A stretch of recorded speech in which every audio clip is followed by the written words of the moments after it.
અને પવિત્ર પ્રભુ ફરી તમને ધન્યવાદ આપીએ છીએ આજના નૂતન વર્ષના દિવસને માટે. તમારી કૃપાએ અમે 2026ના વર્ષમાં પ્રવેશ કર્યો છે. તમારી આશીષો પામતા અમે ગત વર્ષમાં તમારા આભાર સ્તુતિના અર્પણો તમને ચડાવી શક્યા માટે ધન્યવાદ આપીએ છીએ. આજના વચન માટે તમે અમારી સહાય કરો. તમારા શબ્દો દ્વારા અમે આશીષ પામીને આત્મામાં ઉત્તેજિત થઈએ અને નવા વર્ષમાં અમે તમારી કૃપાનો અનુભવ કરતા આગળ વધી શકીએ માટે અમારી સહાય અને મદદ કરો. પ્રભુ ઈસુના નામમાં આમીન. ભજન સંગ્રહનું ગીત 428. નવીન વર્ષમાં નવીન સુદાનો, હે પ્રભુ સૌને દેજે રે, સૌ ગરજ સૌ જન ને સૌ મનમાં વાસ કરીને તું રહેજે રે. આપ સૌને નૂતન વર્ષની પ્રેમી સલામ. Happy new year. પ્રભુ આપને 2026ના વર્ષમાં તેની કૃપામાં સંભાળે, આગળ વધારે અને આશીષિત કરે. જેમ ગત વર્ષમાં પ્રભુએ તમને સાચવ્યા, સંભાળ્યા, તેમ આવનાર વર્ષમાં પણ તેની કૃપા તમારા સર્વની ઉપર હંમેશા રહે એવી મારી અંદરની પ્રાર્થના છે. નવું વર્ષ આવે એટલે આપણે નવા સંકલ્પો, નવી આશાઓ સાથે આગળ વધવાનો પ્રયત્ન કરીએ છીએ. આજનો જે સંદેશ છે એ જૂના કરારના ઇતિહાસના પુસ્તકોમાંનું એક, રાજાઓનું પહેલું પુસ્તક, તેનો 14મો અધ્યાય, તેની 6 થી 16 કલમોમાંથી લેવામાં આવ્યું છે. ત્યાં ઇતિહાસના એક રાજા યરોબામ પહેલાના સંબંધમાં લખવામાં આવ્યું છે. ઇતિહાસ આપણને એ શીખવે છે કે ભૂતકાળમાં થયેલી ભૂલો એ આપણને નવા સમયમાં, નવા જીવનમાં આગળ વધવા માટે પ્રેરણા આપે છે. યરોબામ પહેલો એ એના સંબંધમાં અહીંયા આપણે જોઈએ તો એને પદ મળ્યું, પ્રતિષ્ઠા મળી અને સન્માન મળ્યું, પણ એ પોતાના જીવનકાળના એ સમયમાં એનો યોગ્ય ઉપયોગ કરી શક્યો નહીં અને એ નિષ્ફળ ગયો. પણ ઈશ્વર આપણને જ્યારે નવીન વર્ષમાં દોરી જઈ રહ્યો છે ત્યારે આપણને જે આશીર્વાદો મળ્યા છે એ આશીર્વાદોમાં આપણે વૃદ્ધિ પામતા જઈએ એવી પ્રભુની ઈચ્છા છે. અને તેથી બાઇબલના ઇતિહાસમાં એવા ઘણા બધા દાખલા છે કે જેમણે પોતાને મળેલા સ્થાન, પદ અને પ્રતિષ્ઠાનો ઉપયોગ સમાજના હિતને માટે કર્યો, લોકોના હિતને માટે કર્યો. પણ ઘણા એવા પણ દાખલા છે કે જેમાં તેઓએ પોતાનો અંગત સ્વાર્થ, અહંકાર અને અભિમાન કરીને સમાજને બહુ આર્થિક, આત્મિક અને સામાજિક નુકસાન પહોંચાડ્યું છે. અને બાઇબલનો ઇતિહાસ આપણને એ શીખવે છે અને એની સાક્ષી પૂરે છે કે જે સારું કરે છે તેને ઈશ્વર માન આપે છે. તેની ગણના તેના કૃત્યો થકી કરવામાં આવે છે. અને એમાં દાઉદ રાજા એ પ્રથમ છે કે જેના વિશે બાઇબલ એની સાક્ષી આપતા કહે છે કે જેણે સંપૂર્ણ હૃદયથી અને સંપૂર્ણ મનથી ઈશ્વરની ઈચ્છા પ્રમાણે કામ કર્યું, ચાલ્યો. અને અન્ય રાજાઓની તુલના પણ તેના આ આજ્ઞા પાલનમાં પણ જોવા મળે છે. યરોબામ વિશે જ્યારે આપણે જોઈએ છે ત્યારે અહીંયા એના ઇતિહાસ વિશે જોઈએ તો એફ્રાઈમના કુળનો હતો. તેના પિતાનું નામ નબાટ હતું. એ સુલેમાન રાજાના ચાકરો પૈકીનો એક હતો. રાજાઓનું પહેલું પુસ્તક, તેનો 11મો અધ્યાય અને 28મી કલમ, એના વિશે એવું લખ્યું છે કે તે ઉદ્યમી હતો અને પરાક્રમી યોદ્ધો પણ હતો. અને એને શિલોની અહિયા નામનો પ્રભુનો સેવક મળ્યો અને તેણે પોતાના વસ્ત્રના 12 ટુકડા કરીને 10 ટુકડા તેને આપ્યા અને કહ્યું કે ઇસ્રાયેલના રાજ્યના વિભાગ કરવામાં આવશે અને 10 કુળો એ તને આપવામાં આવશે. સુલેમાને આ સમયે તેને મારી નાખવાનો પ્રયત્ન કર્યો, પણ એ મિસરમાં નાસી ગયો અને બચી ગયો. વારાઓ આ યરોબામ પહેલાનું જે જીવન છે એ આપણને નવા વર્ષને માટે બહુ ઉત્તેજન અને પ્રેરણા આપે છે. અને તેથી પહેલી બાબત આપણે જોઈએ તો કે ઈશ્વર આપણને તક આપે છે. રાજાઓનું પહેલું પુસ્તક 14મું અધ્યાય 7મી અને 8મી કલમ. યરોબામ એ સામાન્ય પંક્તિનો માણસ હતો, પણ ઈશ્વરે તેને પસંદ કરીને તેને તક આપી, ઇઝરાયલનો રાજા બનાવ્યો. સુલેમાનના મૃત્યુ પછી રહાબામ જ્યારે રાજા બન્યો ત્યારે એણે યરોબામે તેની પાસે આવીને માંગણી કરી કે તારા પિતા સુલેમાને લોકો ઉપર જે વેઠ નાખી છે કે ઝૂંસરી કામની નાખી છે એ હળવી કરવામાં આવે. ત્યારે રહાબામે પોતાના વડીલોની સલાહ ન માની અને પોતાના યુવા મિત્રો જુવાનિયાઓની સલાહ પ્રમાણે કહ્યું કે મારી ટચલી આંગળી મારા બાપની કમર કરતા જાડી છે. જે વેઠ અને ઝૂંસરી તમારા પર નાખવામાં આવી છે એમાં વધારો થશે પણ ઘટાડો થશે નહીં. અને પરિણામે લોકોમાં રોષ ઉઠ્યો, અજંપો થયો અને દાઉદના કુટુંબમાં ભાગ પડ્યા. અને લોકોએ સામેથી કહ્યું કે દાઉદના કુટુંબમાં અમારે શો ભાગ? અને 10 કુળો એ દાઉદના રાજ્યમાંથી અલગ થયા.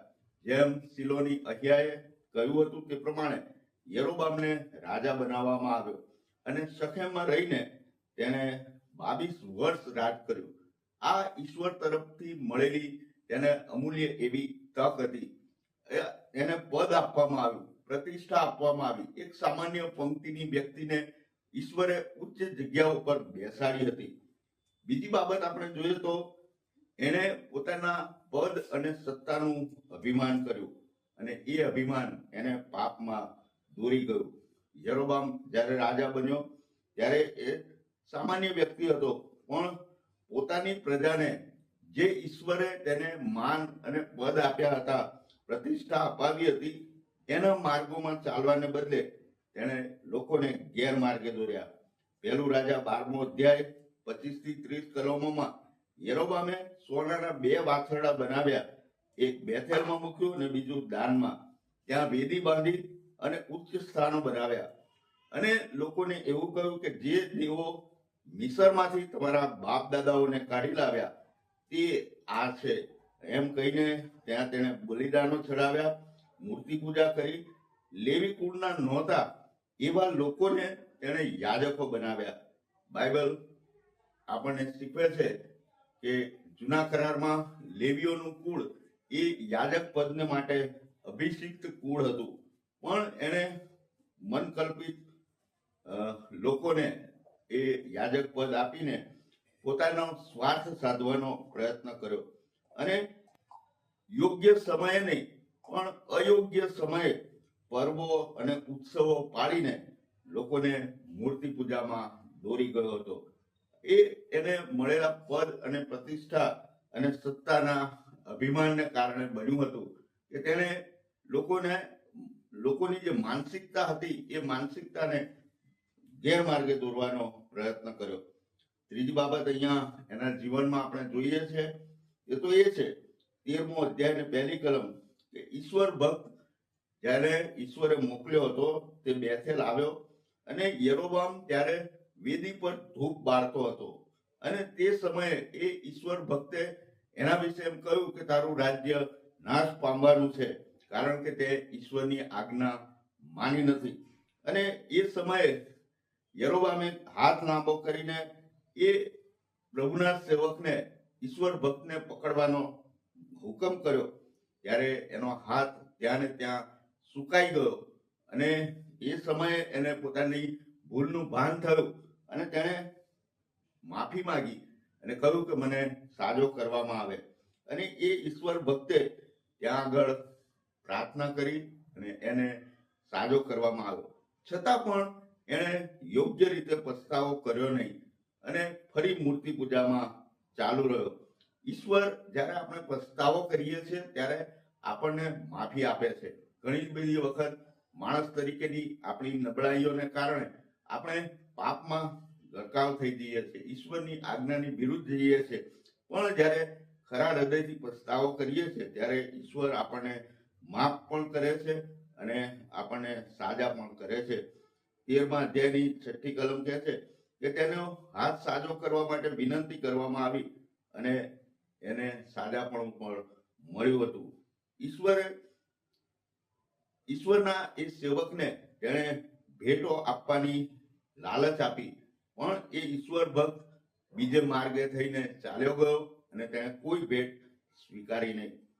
ચોથી બાબત આપણે અહીંયા જોઈએ છે 14મા અધ્યાયની 1લી કલમમાં એ ઈશ્વરના અજાયબ જેવા ન્યાયની વાત કરવામાં આવી છે કે યરોબામનો એ દીકરો એ બીમાર થયો, મરણતોલ માંદો હતો, ત્યારે તેણે પોતાની સ્ત્રીને કહ્યું કે તું વેશ પલટો કરીને શિલોની અહિયાની પાસે જા અને એને જઈને આપણા દીકરાના ભવિષ્ય સંબંધી પ્રશ્ન પૂછી જો. અને જે તેની સ્ત્રી એ વેશ પલટો કરીને શિલોની અહિયા પાસે ગઈ ત્યારે ઈશ્વરના આત્માએ પ્રબોધકને એ બાબત જણાવી અને એને ઓળખીને કહ્યું કે તું યરોબામની પત્ની છે, પણ તારો દીકરો બચવાનો નથી, તેનું મૃત્યુ એ નિશ્ચિત છે. અને તેની સાથે એણે એમ પણ કહ્યું કે માત્ર આ દીકરો જ કે જેનું શબ એ ભૂમિમાં દફન કરવામાં આવશે, બાકીના બધા જ એ નાશ પામશે અને તેમના કોઈ ઠેકાણા રહેશે નહીં. અને ઈશ્વર ભક્ત અહીંયાના સમયમાં આ બાબત પણ બની હતી. એનું કારણ એ હતું કે યરોબામને જે પદ મળ્યું, રાજાનું પદ મળ્યું, સત્તા મળી, અધિકાર મળ્યો, પણ એણે એનો દુરુપયોગ કર્યો, પોતાનો સ્વાર્થ સાધ્યો, પોતાના સગાવાલાઓને એણે આગળ કર્યા અને જે મૂર્તિ પૂજા નહીં કરવી જોઈએ એ કરીને એણે સમગ્ર પ્રજાને નાશમાં ધકેલી દીધી હતી. અને યહૂદિયાના રાજા અબિયાના હાથે તે યુદ્ધમાં હારી ગયો. તેના 5 લાખ સૈનિકો મરણ પામ્યા.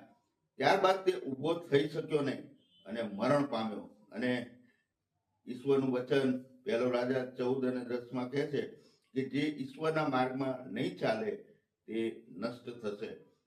વાલાઓ, આપણે નવા વર્ષમાં પ્રવેશ કર્યો છે ત્યારે યરોબામનું જીવન એ આપણને બહુ મોટો પડકાર આપે છે.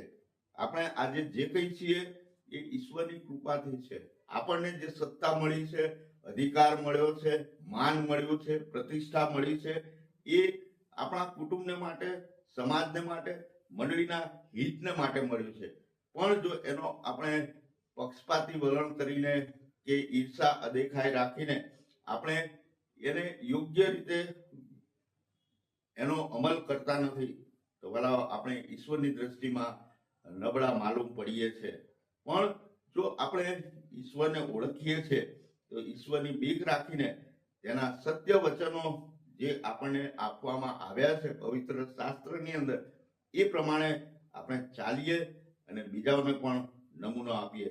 ઈશ્વરે અબશાલોમને તક આપી, પદ આપ્યું, સત્તા આપી, અધિકાર આપ્યો, પણ તેણે તેનો દુરુપયોગ કરી સમગ્ર પ્રજાને નુકસાનમાં લઈ ગયો હતો.